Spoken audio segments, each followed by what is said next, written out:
talking. Yosh. What's happening? Hypothetically, it was happening. Oh, it's not happening. They're not connect? What's going on? Stay with me. There we go, out there. Woo! That's what I'm talking about. Another week, another full slate of interesting, thoughtful, and concerning slate of films, man. It's been a busy week. I'm not gonna get into too much. Some of us might be wondering why no glasses. We lost the glasses. Fuck me.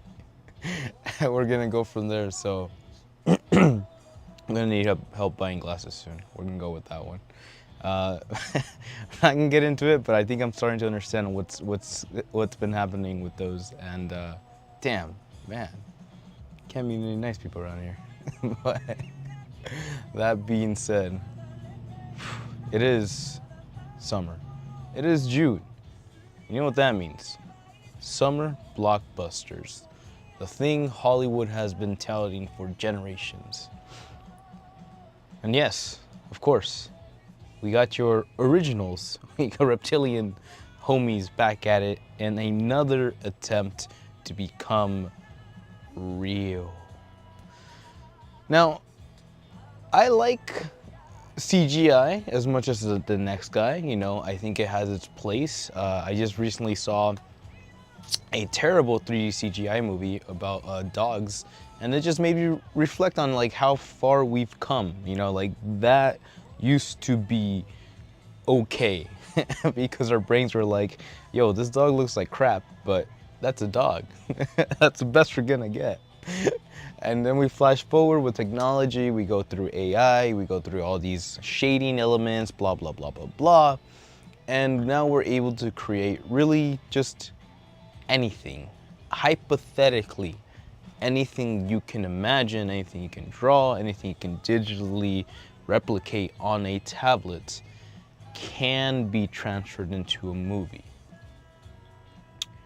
Now that means a lot, because those of us who grew up with the anime universe understand that this layer of creativity that gets granted to the artist or the story writer or the person who is trying to prove a point now has all these tools and available sets to do something with it. And that, ladies and gentlemen, is where the questions lie. What do we do with it? Well, let me tell you. We hired Scarlett Johansson because apparently Marvel didn't need her anymore. And they're like, yo, dog, we gotta get Scarlett in this movie. And it's cool. You know, again, like we're going through this whole arc of women are like super soldiers in this near future. In this future, you know, the men have lost all their testosterone and there's one cool friend in the group, and everybody will know who I'm talking about if you go watch the movie. Oh shit, sorry, I'm talking about Jurassic Park. But yeah, Scarlett Johansson's kind of cool. We're talking about dragons. Dragons is a good one. Again, we've been going through Disney trying to push out these remakes, this live action, essentially regurgitating content that they've made before with the hopes of hitting a newer audience or a younger audience or a audience who just does not give a fuck.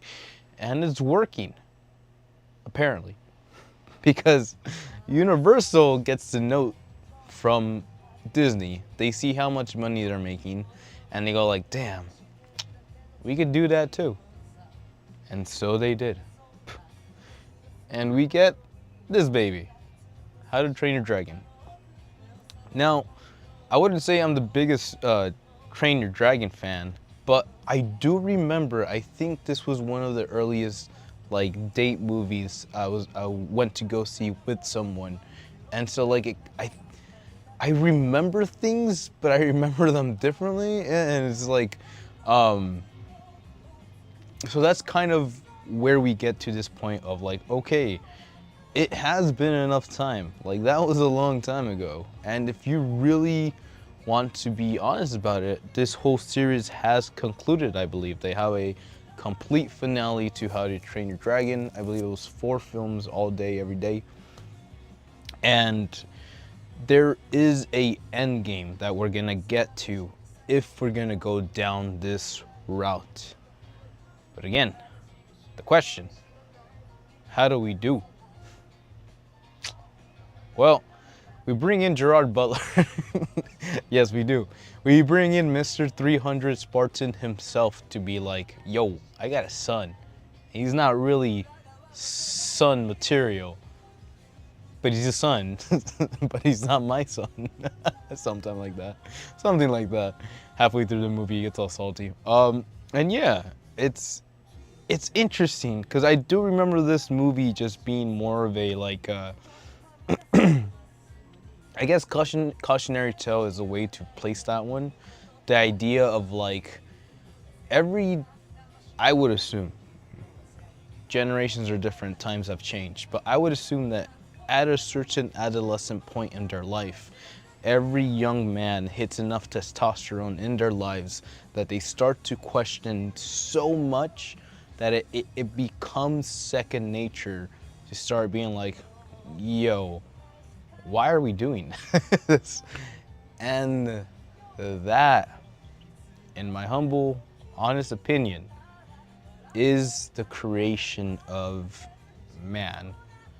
For better or worse, you have a brain that is in the universe who is constantly questioning, why are we doing things this way?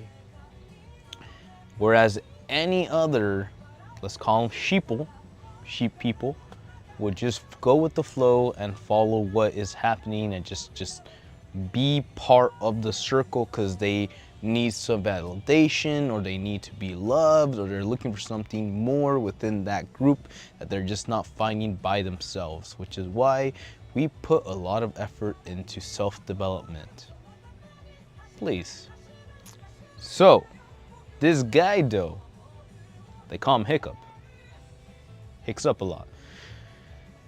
He is different. For all intents and purposes, there is a different viewpoint in his universe. And while you can argue that it's within his right to go full ham against these creatures who have done not much in his timeline, but attack, destroy, and terrorize, it would make sense for, let's call it, this testosterone up teenager to be like, oh, I have all this energy, I need to go use it on whatever is hurting me and my people. And the unfortunate thing is that as young gentlemen, as young children, right?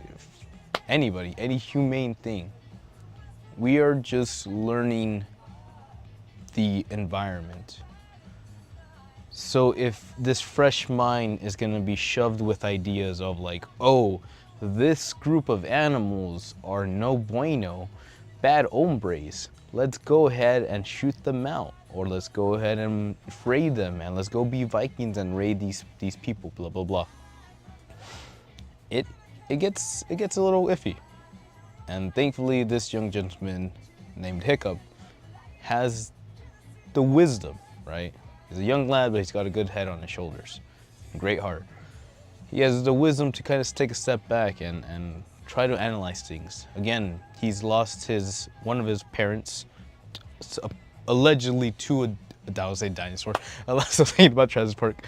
Allegedly to a dragon attack, but he chooses to take those emotions in a different form, right? Where any hyperly salted, raged out person could use all that anger for damage and for hurting and retaliation. At the end of the day, the wisdom in that is that by doing the same thing as your enemy, you become no better than the person you chose to defy. So you really gotta take a long look in the mirror at that point. And thankfully this young lad is steps ahead of that mirror, and he's able to reflect on these moments and convince himself that there is something else to be done. That this does not have to be the only path we take. And yeah, maybe you might be able to be like, well, the reason he is that way is because he is his son, Gerard Butler's, the chief's son, and all these imposing views that have been placed on him naturally would be shoved off by the, let's call it the male challenger mindset, the mindset of like, I see what you're selling me, but I'm gonna do it this way, and hopefully it works out better. And that is the thing. Yes, that is why men suck at certain points. We have a certain pride. It is a pride, but at the same time, it's like a misplaced pride. If there was less of like a, oh, I need to do this, and more of like a, well, here is the reason why we don't do these things, in more of a statistical reasoning rather than emotional reactions. We look at the facts, we look at the numbers, we look at the future implications of the actions that we take, and we make the wisest decisions that we can. That's called fate. But I like it, man. It's a story that really hits every time. And maybe it's probably prejudice on my end, but because I see the story of a young male trying to find themselves in their own universe and trying to really create the world that they believe in. I always find that charming, inspiring, and maybe that's what we need more in this generation for these younger men who don't really know what it takes to be a man. And I'm not saying that in like a, oh, be a man. I'm saying that in a, what it is expected from, what society expects from males in this point in time is very convoluted, and in the moment of like transfer, a change, that we're not even able to honestly ask what is expected, because it's just a big ball of jumbly mess. And I believe by providing hopeful insights, stories of passion, and like a belief in something positive, maybe pure is another way to put that. It gets harder to stay pure because all adults end up losing innocence, but keeping that childlike mindset and heart of being able to still love and care, even though you know that pain is a result of investing too much of yourself in anything. So it's a lot. It is a lot. And fortunately or unfortunately, depending on who you are out there, this is definitely not the end of Hiccup's story. We got more movies in the future. This is a franchise in itself. It has had a CGI, and now it's going full action, and now we're gonna see how they improve as time goes, and or if they can bring that magic back. So when it comes to the acting, right? When it comes to kind of like presenting that animation stuff, I believe animation gets away with a lot of things because you see the colors, you see the brightness, and you realize that there's no way you could see that IRL. There's no way you'll see a shiny ass unicorn in pastel colors, because that just doesn't relate to reality, let's say it that way. So that initial disbelief allows you to disassociate and believe whatever is being presented on that drawing piece of paper, blah, blah, blah. When you transfer this to live action, there is almost a exaggeration that is placed upon every reaction, every action, every kind of like response. And while that is a easy line to overdo, like you can easily mess up emotions portrayed in acting by hitting the wrong pitch, by speaking too loud, by speaking too fast. it's an art. It's a real art. When people give credit to Japanese voice artists, there is an art behind that. So I'm not gonna bag on the kid too much. Again, it feels like this is another one of those productions where like they had to kind of warm up to each other. By the time we get to the end of this film, it does feel like they're more naturally into those roles. Maybe I think the inclusion of Gerard Butler too kind of helps you see the difference in like acting professionality. And the initial scene between Hiccup and Gerard Butler is a little unnerving because it's like, oh, he doesn't really know how to act as well as Gerard Butler. Not that Gerard Butler's a good actor, but he still has experience. But then you see him kind of build up to that. And I guess that works out in the character's favor. Because again, Hiccup is a very meek-y character at the beginning. And he slowly begins to regain his confidence by doing his own actions, his own way. And that is How to Train Your Dragon. Ladies and gentlemen, follow the path. Don't lose your way. Be a man. Unless you're a woman.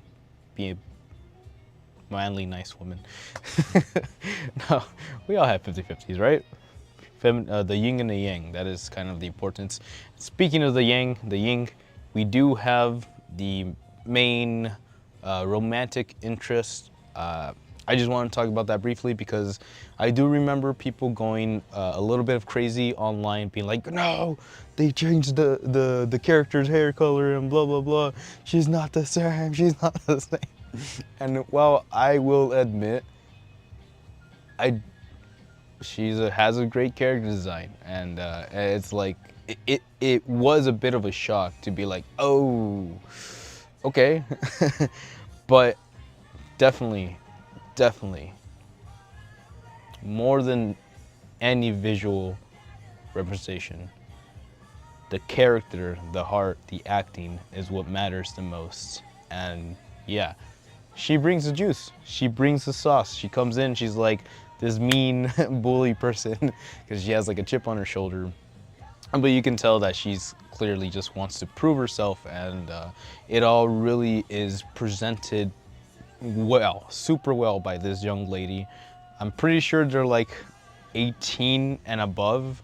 They're not teenagers at this point, but they do it well enough that they are able to just be the teenagers of the group, and you fall for it. You know, it's nice to see young love. I believe it's called Seishun Dane, and just the remembrance of what it feels like to be young. Yeah, so that's nice. Also, essentially, he's learned how to ride a motorcycle, and I appreciate that one. So there is your recap. We talked about this last week. We mentioned that if we had the time, we would go check it out, and we finally found the time to go check it out. It was pretty good. Again, the beginning's a little bit rough. It kind of had me on the ropes. I was like, I'm not sure how I feel about this. But by the time the end came around, I remember the emotions, and I remember just how good the original movie was. And maybe that's why these remakes are created in the first place. Just make something so shitty that the fans get so butthurt that they pay for your streaming service in order to watch the original. They fucking got us, guys. They got us in the bag. But let me know what you think. I did enjoy it. I do hope there's improvement in the next films. But again, I do believe that there will be more warming up between the cast, and then there will be more of a natural progression when it comes to these characters. And I'm looking forward to that. I'm not looking forward to Shrek in IRL, but it's coming. So get ready. But until then, let's check out what else is on the list.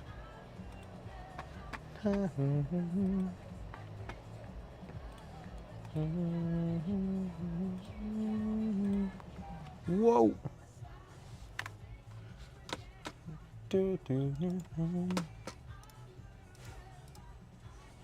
So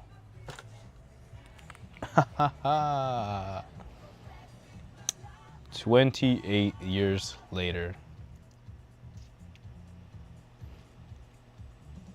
Alex Garland is an interesting character. You see, from where I saw him, from where I started paying, so from where everyone started to shout his name was around what I believe was the Civil War movie. That's that film about how California, Texas band together and fight against Washington, and it is a Civil War Part 2. Not unlike most things to these days. And then we started getting Warfare, which is again Alex Garland, adding guns to people and like a Battlefield-esque scenario. And then we actually went back in time and we watched 28 Days Later in theaters. That was actually really, really good. I like that one a lot. Turns out that's Alex Garland as well. So this guy has history when it comes to shooting people, making gory moments or gory scenes, and bringing in a sense of, let's call it music. Let's call it some flavor, a little bit of salsa. And that's interesting because we have the original. We have where all this started from, 28 Days. This kind of like search for humanity at the end of the universe, right? And then I didn't watch 28 Months Later, but that exists. I'm putting that in a pocket for a rainy day. And now we have 28 Years Later, which is essentially, what do I want to say? Essentially 28 years later since the last, since the original film, which is quite a journey if you really want to think about it. Now we got 4K cameras, now we got better guns, and now we got sicker music. So how does it do? When we talked about this last time, I originally kind of gave the vibe, the initial vibe that we were getting a Last of Us story, essentially, right? Because essentially this is The Last of Us.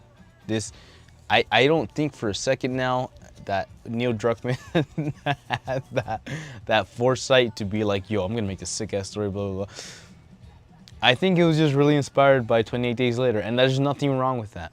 There's nothing wrong with that. But we can't expect something that is inspired by another thing to be, let's call it, as consistent, right? Especially if we have things that's like years in a distance, right? We've had this zombie culture, The Walking Dead. For me, it was High School of the Dead. Just a point in time where Resident Evil, the movies were there every year, and then just all these other interesting storylines. And to come back to this is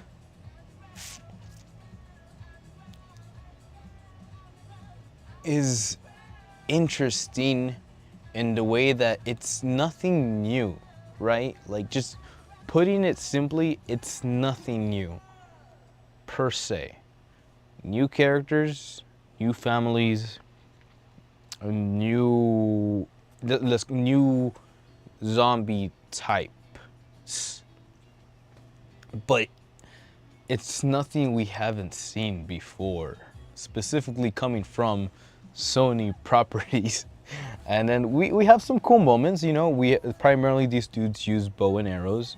So something about Alex Garland apparently is that he likes to add sick bullet motion shots or big little close-ups or little so you'll see them let go of the arrow, and then the arrow will like puncture, and then they'll do this weird angled like body position shit, so you can see how the arrow hits a specific body point, and it goes back, and then just, and then, so there is this weird, interesting notion to how Garland does his presentations, either of action, of gore, or maybe just kind of impact. And for the most part, it does actually work. It does kind of give this sense of like, oof, he got that shot, man. But again, it's hard to be like he got a headshot for the zombie, which is like, it is what we're used to. It is what we've seen. So now the question becomes, how do we make this interesting in the year of 2025? Question, who is that guy? No? No? Nobody? Everybody was like freaking horny for him like a year ago. So Aaron Taylor Johnson is in here, right? And he does like an interesting character. The story kind of gets you like in the belief that like the older guy is gonna be like the head honcho, and he's gonna be like the dude that like needs to save the family. But he's not. This is another story of a coming of age for a young lad like himself. And quite the interesting story, because we have again this kind of like this coming of age ritual. Apparently when you hit a certain age, I think it was 16, the kid was 14 but it's 16, that your parent or your father or something like that takes you out into the woods, and you have to get a single headshot kill of a walker, zombie, whatever you can call them. After that, you turn back home, and then you guys have a celebration. The kid becomes a man, and that is very important.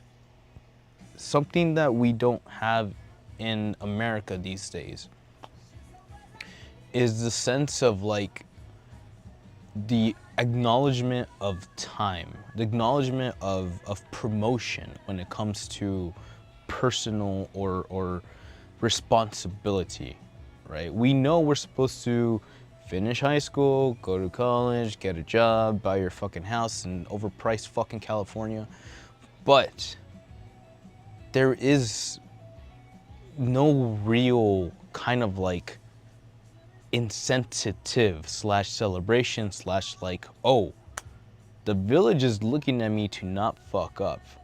I need to burden that responsibility for this one fucking day and kill this thing so I can prove to them that it's all good. You got me. I am a man. What's the word? A reliable man. And that's kind of where the heart of this lies. I liked it. I liked it a lot. I won't get too spoilery with it. I think you should probably give it a gander. If you like the zombie films, if you like the horrorness, if you liked kind of like the fall of humanity, and just like how obviously there's other people out there that are just going through it and might either be on your end or might be ready to friggin' pop some skulls open. And we get to see more of kind of a newer, not species, but a newer, let's call it hierarchy. Yeah, and how that kind of affects the surrounding areas. I thought it was kind of cool. It's, if you really want to get super like analytical with it, there's a lot of symbolism in it.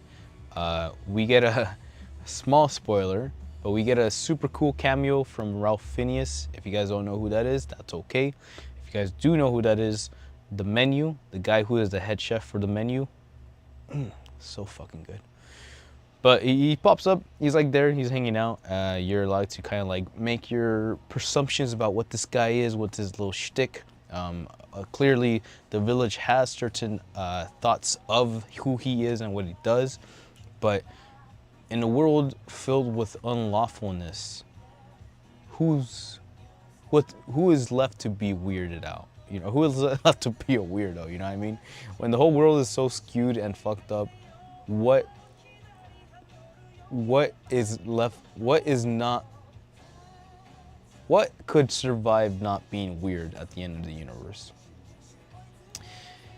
So this kid does his best, 14 years old, not that smart. I was a little salty for him. I think that's kind of natural, like seeing a younger, I'm just gonna say male, because again, I don't want to what do we call it, like barred off any females or anything like that. But again, this is something that has to do with testosterone. So it's like, definitely learn from us, pay attention. But like, to all the males out there who are fucking going through it,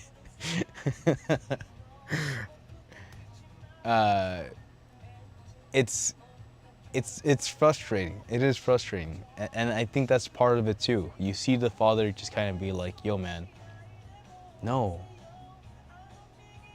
And even then, though, but like he's not a great guy. Let's leave it at that. The father is not the best person. We all know that our parents, our caretakers, our human beings in our lives, there's no possible fucking way that they could be 100% nice or good or perfect or blah blah blah. No human could be perfect in this fucked up universe. But there's some people who are actively not trying to be better, and that does create a disappointing scenario where it's like, okay, well, we understand why you're doing this now, but where is the goal? Where is the life? Where is your vision for who we will become, and why isn't only like on you? And that's personal. That's very personal, especially when it comes to being a father. I feel like just being a parent is a really hard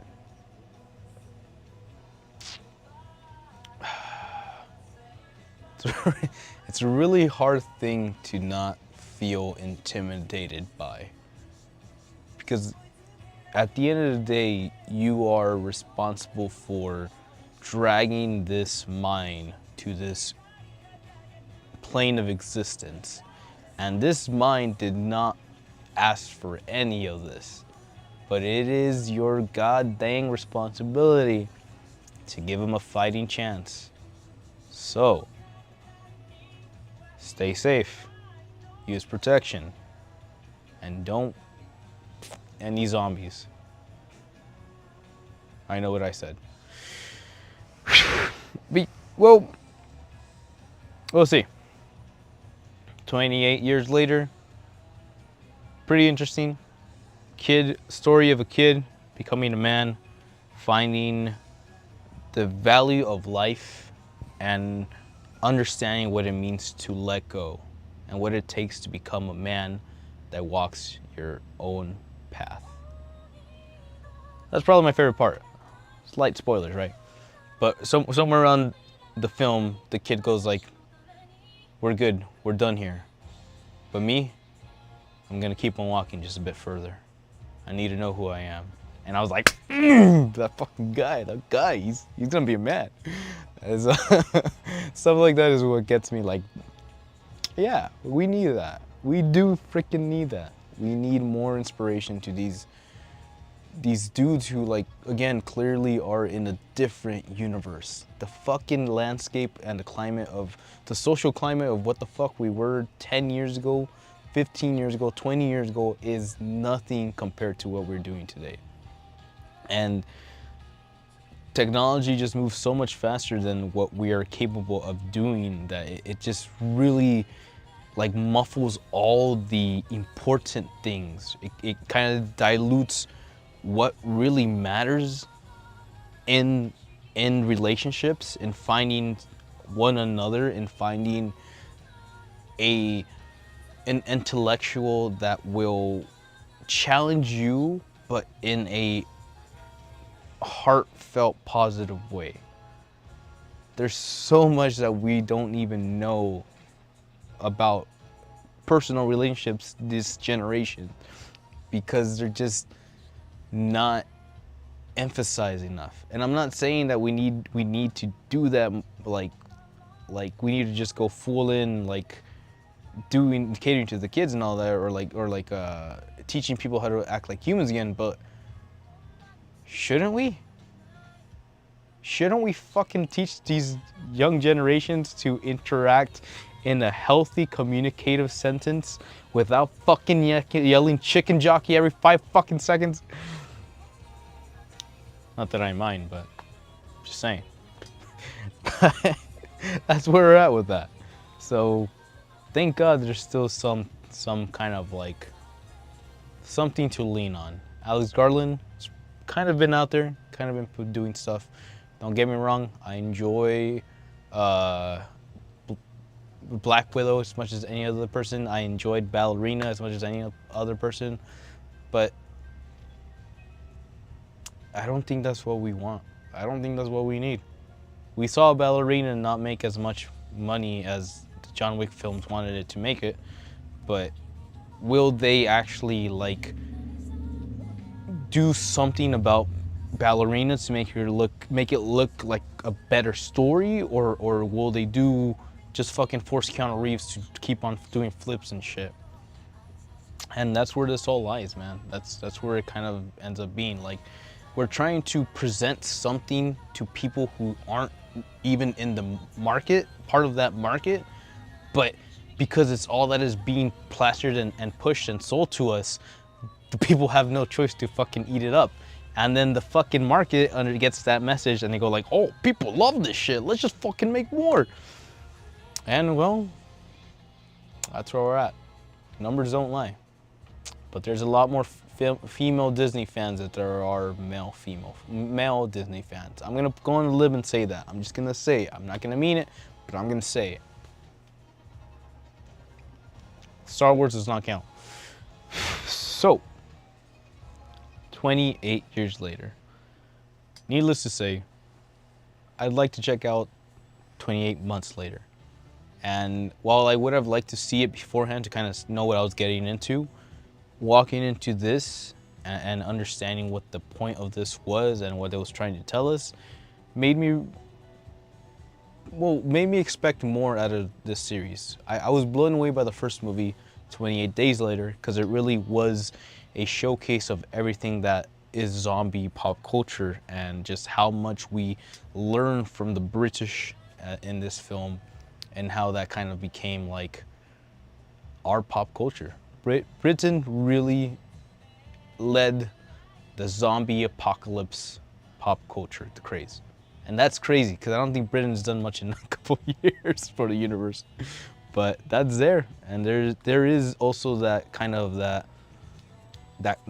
culture from them. So there is a bit of dissonance when it comes to, like, say, Americans thinking it in American limelight while we're in the British universe.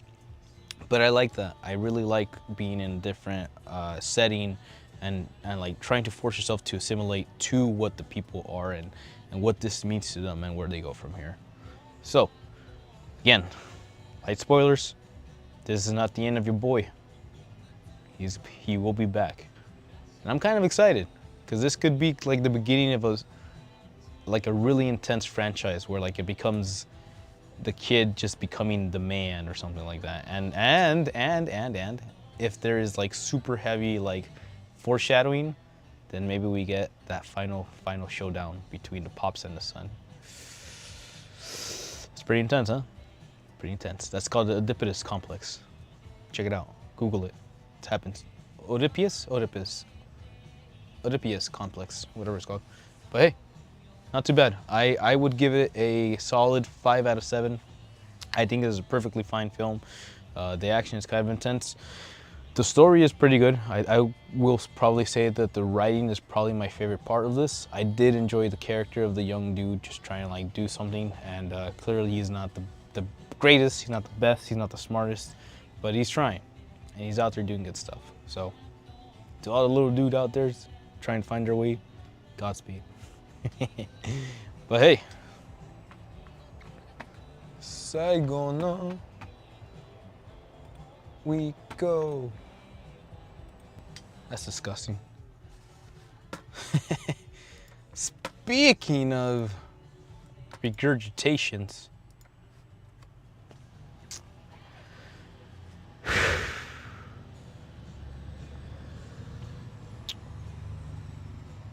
and CGI. Jurassic Park has always been one of those moments.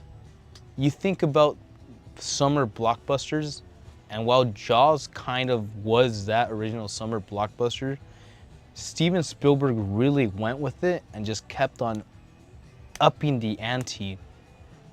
And by the time we got to the original Jurassic Park, we had hit a certain sense of storytelling, immersion, belief in magic. Because Steven Spielberg did that.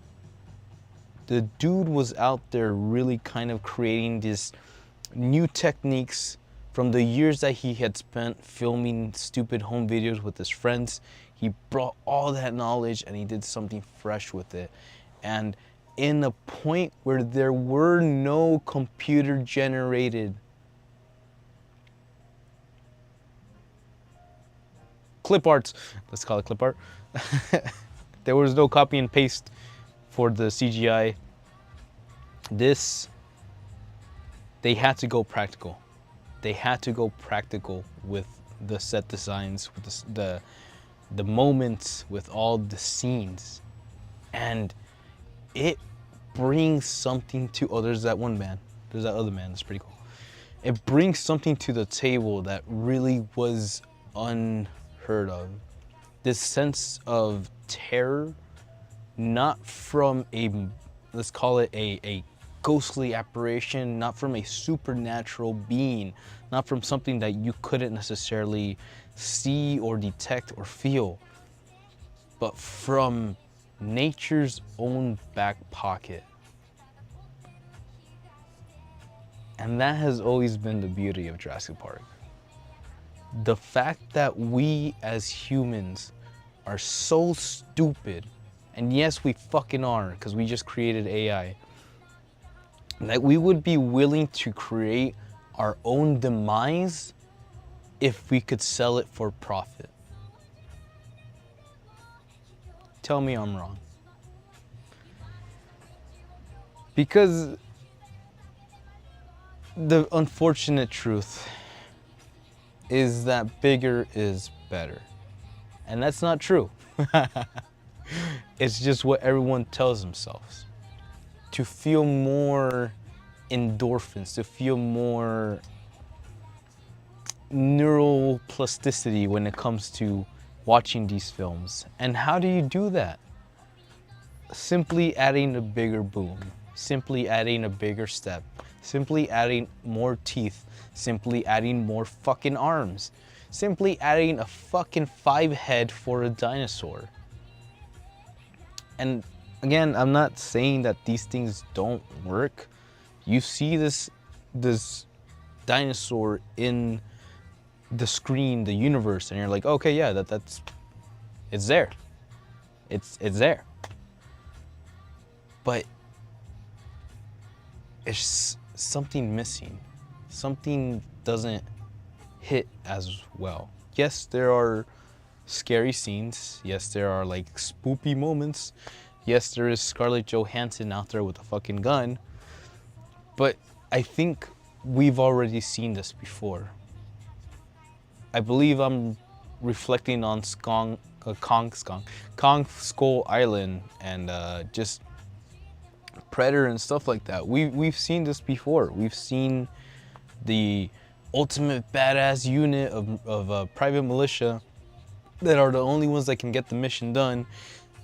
However, by the time we get there, we realize that the mission wasn't fully debriefed and they lied to us and now we're gonna get killed. Whoa! We've seen that before. And I'm not saying that's not cool. I'm not saying that's always fun. I'm not saying you're not gonna have a good time watching Scarlett Johansson be Scarlett Johansson, Black Widow, for 5 minutes. But I was walking out of that movie theater and I heard some dude in front of me go like, yeah, I don't know, man. Just that first film just had such like presence. It just did things right. And yeah, at the end of the day, they keep on wanting to give us more, like more dinosaurs, more shittiness, more this. But I don't think more is what got us interested in the first place. It was, in my humble opinion, it was Spielberg's creativity, his hunger for not necessarily knowledge, but for making the impossible possible. And in a time where it wasn't as easy as fucking hiring a 3D animator to put a dinosaur in a film, he had to really think about how to present this moment, this monster, this terrifying being in those scenes. And when you watch the original Jurassic Park, everything almost feels like if it's like found footage-y almost. Like you're following the crew and at any point things could go wrong. And that was such an original feeling, aside from Blair Witch. But it made for something different, something new, something that kind of gave us a chance to step back and be like, whoa, shit, this is fresh, this is different. Like, who came up with this? Steven Spielberg. And well, it's another Jurassic Park movie. I would say you're more than allowed to kind of like be excited for this. I think it's got a decent plot. Like, it can do things. The characters are kind of cool. They do another thing of, like, what I can't really stand is when they try to copy freaking the original movies, like almost beat by beat. And what I mean by that is that they introduce children again into this island, which, why? I get it, they're children, but at the same time, it's like it almost feels like a cash grab to be like, oh, we need more kids because the first one had kids in the movie, and like, yeah, you could probably do it, and like, yeah, we've had a kid in there since the other movies, but at the same time, it's like, this was supposed to be a heavy secret Black Ops mission from Scarlett Johansson and her crew, and we're expecting like these badass military people and shit, and then now we gotta babysit. So it's like, what are we doing here? I thought we had a plan, but apparently we're just following Steven Spielberg's design, because clearly the GOAT knows what he was doing, and now we're just chasing the vibe. So that's my unfortunate kind of reflection on this. It is fine, all right? It is fine. You know, if you like dinosaurs, by all means, go watch the dinosaurs. They look great. It's Universal's flooding money to go make these dinosaurs look Steven Spielberg-y approved. And that's where it is. So, will we see more? I'd say yes. Dinosaur. I'd say yes. I think we'd have more sequels from these guys coming up. Again, they just really want to make their money. Will Scarlett Johansson come back around? That is, I think, the bigger question. If she enjoyed herself being in here, and if she plans on being in the next 3 films, kind of how Chris Pratt was in the last 3 films, then yeah, maybe she did this for the paycheck. Maybe she did this because she has some kind of like, some actual like inspiration and she wants to be a dinosaur hunter, or we'll see. But I hope it gets, I don't know. I don't know what else to say about it. I think it's solid. I think it stands on its own. But it just feels like we don't really know what we're going for these days. We're just trying to hit all the check marks and make sure everybody's happy. But while doing that, we lose the whole point of trying to create this narrative of what it means to be the bottom of the food chain, and how much of a cautionary tale it is for one to stop pretending we are the ultimate beings in the universe. We're good, but we're not that good.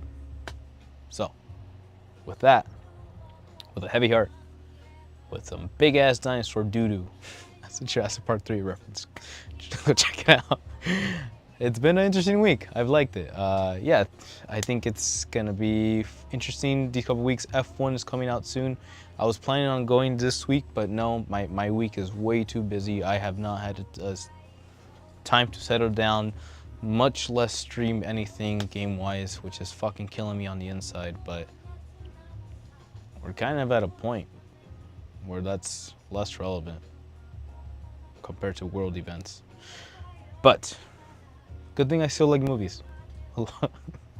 And hopefully Alex Garland, you got a little bit of 28 Days Later, you got a little bit of How to Train Your Dragon.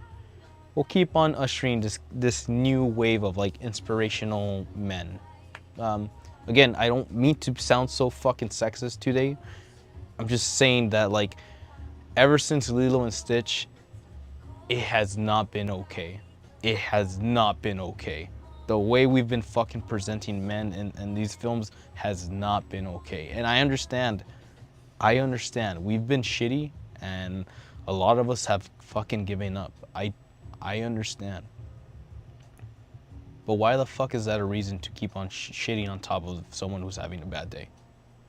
So, present them with fish and they will eat. Show them how to fish and they will never grow hungry. That's what we need, baby. So, if that's what you need, hit that like, follow around, bud. We'll be here for you. Got a couple of fun things to do. Again, I really want to just get back in the zone of just playing. Claire Obscure obviously is something that's just gonna be there for a while. It's a big ass game. I can't turn on the systems in this summer heat. I just can't. It's gonna break down. It's gonna piss me off, and I'm gonna fucking break through everything and just be done with the universe. But whenever we can, whenever we do, I will try to do my best to give some kind of gameplay. I know we're not super into that, but for me it is a bit of like a little bit challenging, but still more of a like yeah, that's how we do. That's how we do, boy. I like presenting the fun things too. So hopefully that all comes around. You know, at the end of the day, I'm just a dude here having fun and trying to stay afloat. And, you know, eventually we'll probably have to do some cool figuring stuff out, but give it time. Give me time. And hopefully we'll be there in the future. But until then, hasta la próxima. We're actually going to do a Secret Life of Arity review, but I wanted to do Studio Ghibli by himself, so stick around. It's gonna be good. Studio Ghibli Part 2, Ikuzo. But until then, thanks for watching.